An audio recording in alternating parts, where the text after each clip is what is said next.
Ito ang siyudad ng Marikina na nasa Metro Manila. Ano nga ba ang pruweba nito? Bakit ito tinaguriang the best city in the Philippines? At kung bakit ang quality ng life ng mga tao rito ay mas maganda at mas matiwasay. Folks, join me as we tour around to discover the 10 reasons why this city is the best among metro cities in the Philippines and among cities of developing countries around the world.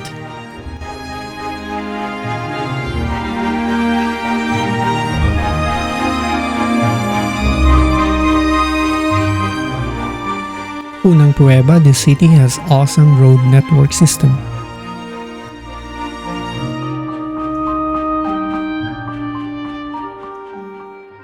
Road asphalt is very well done. The pavement is very even. Walang kulubot, walang butas, walang baku-baku, walang mga other road imperfections.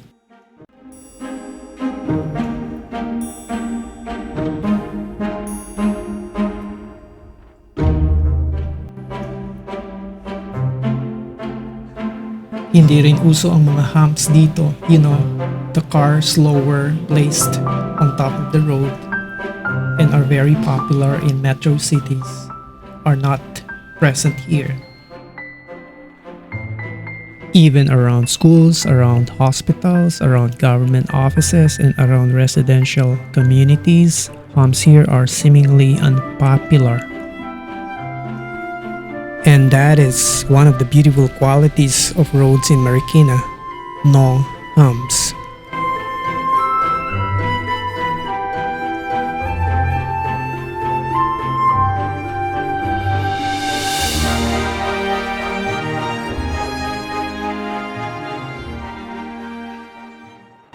Instead, the city is very strict in enforcing street rules and regulations. At kung kamote driver rider ka, you will be easily spotted. Another unique thing about the roads here, hindi rin uso rito yung tunnel system na nilalagay sa gitna ng kalsada sa buong Metro Manila, wherein over few months, giba-giba na yung opening. Instead, most of the tunnel system here are under sidewalks.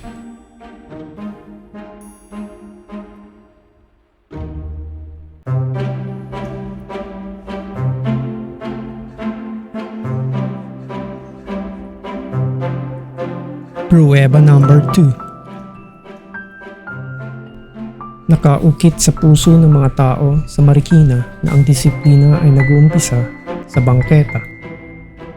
Kaya ang kanilang mga sidewalk ang isa sa mga dahilan ng napakaganda nilang komunidad. Sementado ang mga ito, pantay-pantay ang pagkakagawa, uniform at maginhawa sa paa. Kaya overall, ang sidewalk ng Marikina ay very much walkable, masarap sa paa, sementado, mabango, masinop, napakaganda at walang mga basurang nakakalat kung saan-saan.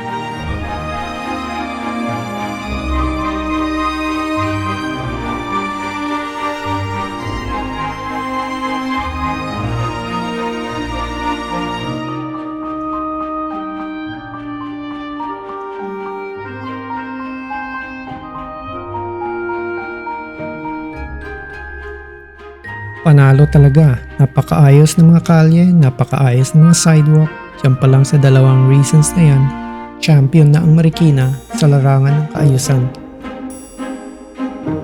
Sa inyong mga taga Marikina, napakahusay nyo. Ikayatin nyo pa ang inyong mga kapitbahay na maging masinop at maayos. Maging masunurin sa patakaran ng inyong bayan at ng mga namumuno sa inyo. Huwag niyong kalimutang suportahan ang videong ito tungkol sa inyong syudad at sa mga ibang video pa tungkol sa Marikina. At syempre, salamat. Thank you.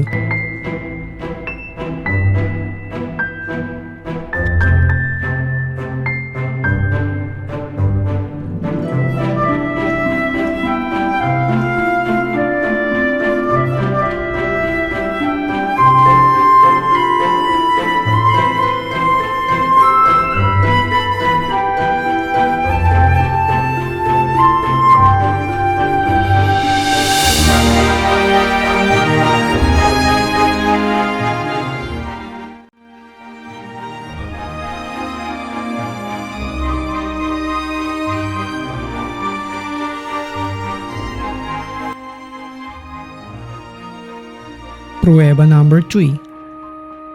Abundant green parks and open spaces.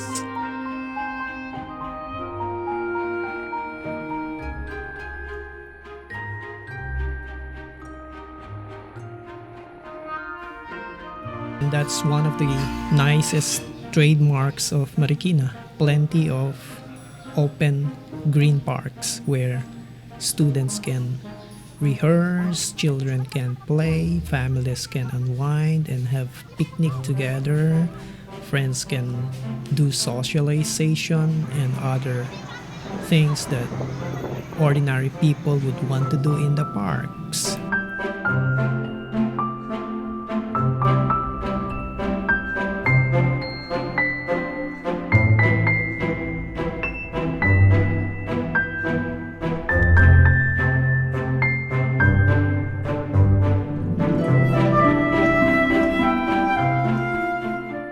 And ang mga parks dito ay well-maintained, uncluttered, very green, shaded, cozy and recreational, charming and serene. Walang masyadong kalat na ikinakalat ng mga tao except for the leaves that are falling from the trees.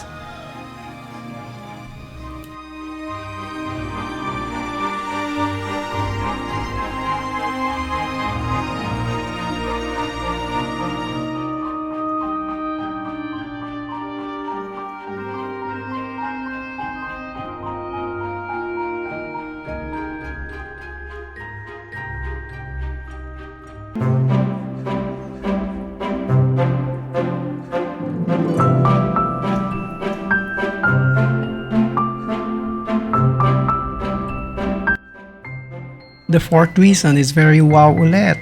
Each barangay ay merong indoor facilities.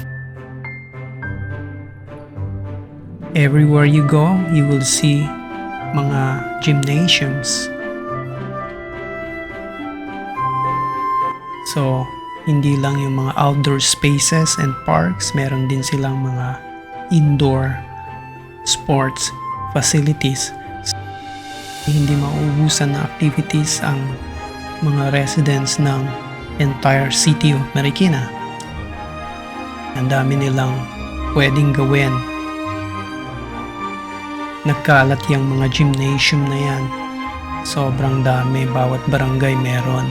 Kaya hindi nagsisiksikan sa isang gym lang ang mga tao because they've got really plenty of quality indoor sports venues.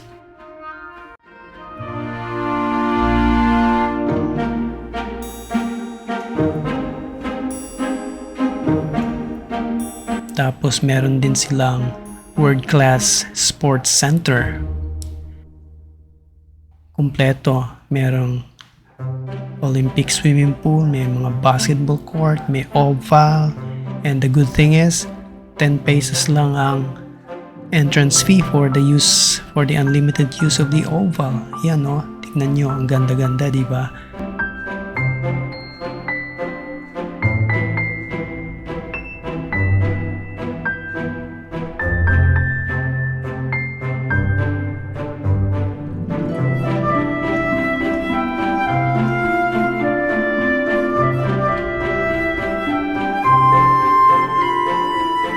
Pero alam niyo ba folks, hindi ganito dati ang Marikina.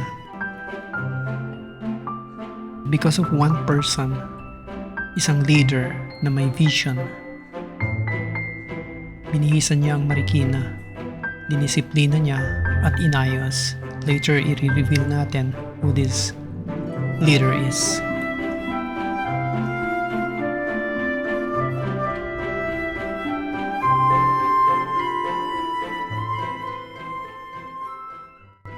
And for the fifth one, plenty of trees, lush greeneries. Wow, kahit saan ka pumunta, ang daming puno, ang daming halaman.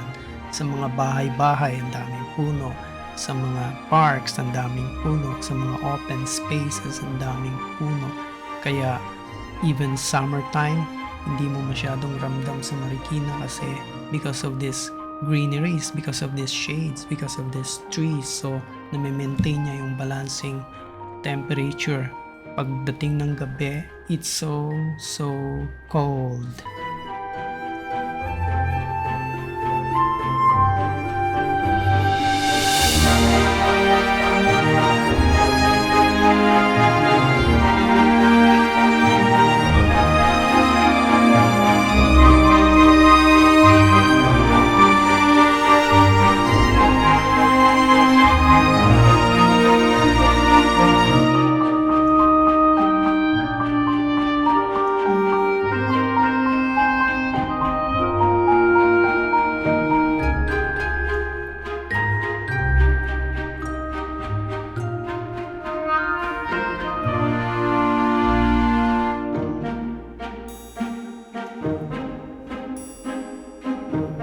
Prueba number 6.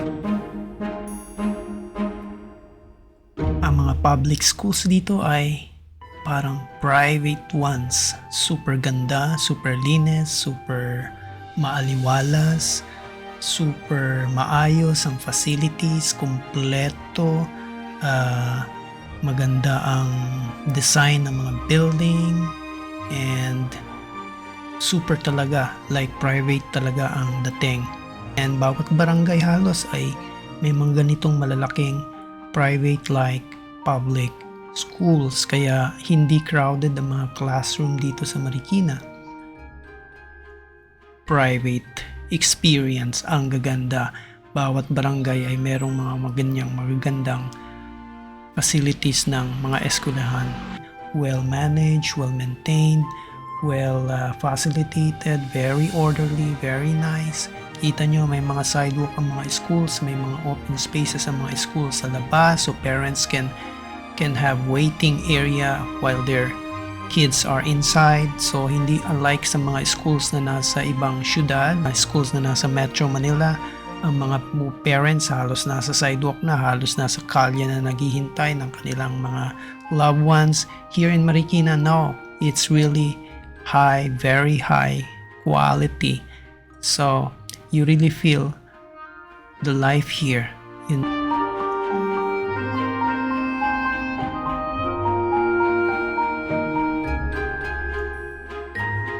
Prueba number 7.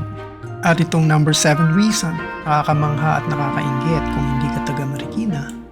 Ang mga barangay offices dito ay wow, parang office ni mayor or ni congressman. May mga sarili silang building. And each barangay ay halos ganyan. May mga multi-purpose structure. Nandyan ang daycare health center, nandyan ang barangay office, barangay bureau. So ang mga tanod ay may maayos na pwestuhan. At ang kanilang opisina ay wala sa bangketa, wala sa kalye, wala sa maliit na kwarto na napakainit. Look at that.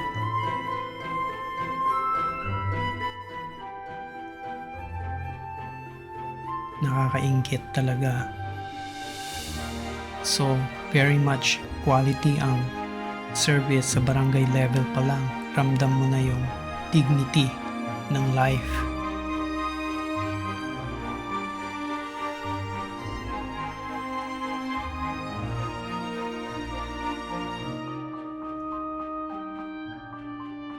And then, they have daycare center, daycare health center na maayos din. See, may mga magandang facility ang Marikina na wala sa mga major cities sa Metro Manila. Normally, meron lang maliit na kwarto. Pag sa ibang mga city, maliit lang na kwarto, maliit lang na pwesto to conduct their health center activities.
Prueba number 8. And here, reason number 8, hirap na hirap din ang other cities to accomplish this kind of thing. Cleanliness. Sa Marikina, there is cleanliness everywhere. Everywhere you go talagang pansin mo yung sobrang kalinisan. Of course, may mga kalat din, but in general, very clean. May mga naka-assign na tagalinis sa kalye at ang mga residente ay sumusunod sa alituntunin ng paglalabas ng kanilang mga garbage, ng kanilang mga iba't ibang klaseng basura. And there, sa Marikina, may mga small trucks na umiikot sa bawat kalye, nagpipick up ng mga nakaayos na mga basura ng mga bahay-bahay, ng mga commercial establishments. Yan.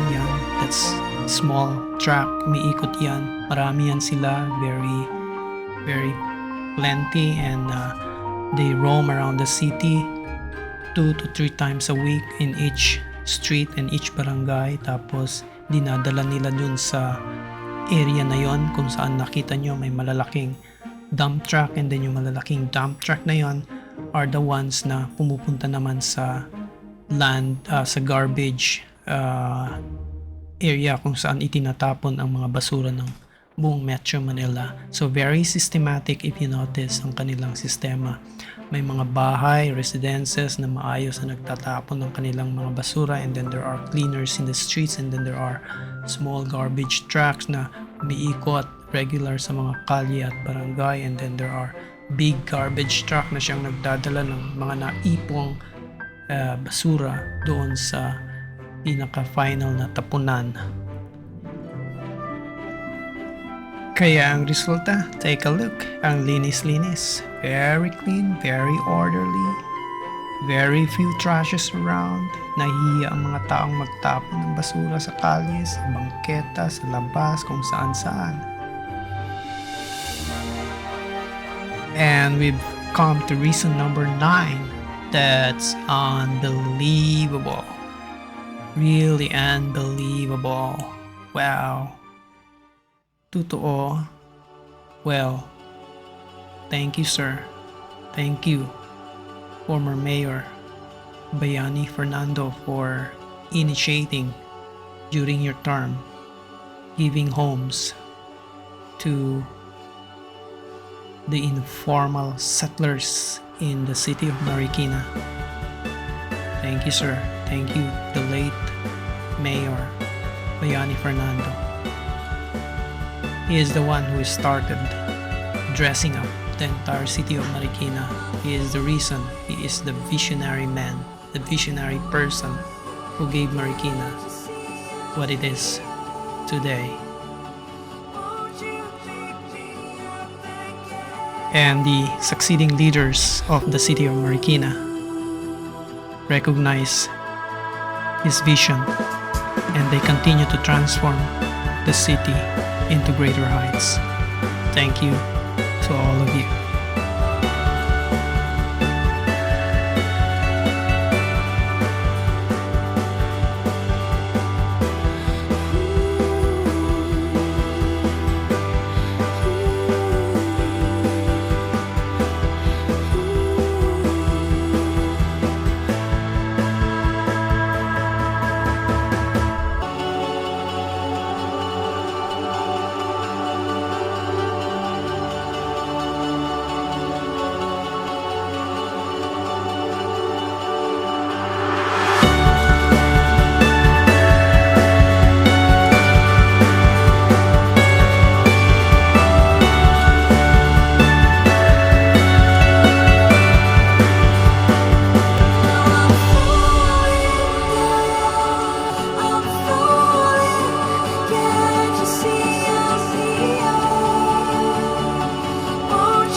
The achievements of Marikina City has been recognized locally and internationally. Very consistent everywhere in Marikina. Uniform, discipline ng mga tao. Halos lahat nagpa-participate sa kanilang well-organized city, community. Of course, there are places in Marikina na medyo lousy and disciplined, but that is a small portion of Marikina lang. Kung ikukumpara mo sa ibang city, sa Metro Manila and other cities in Mindanao and Visayas and Luzon, wala silang panalo sa Marikina.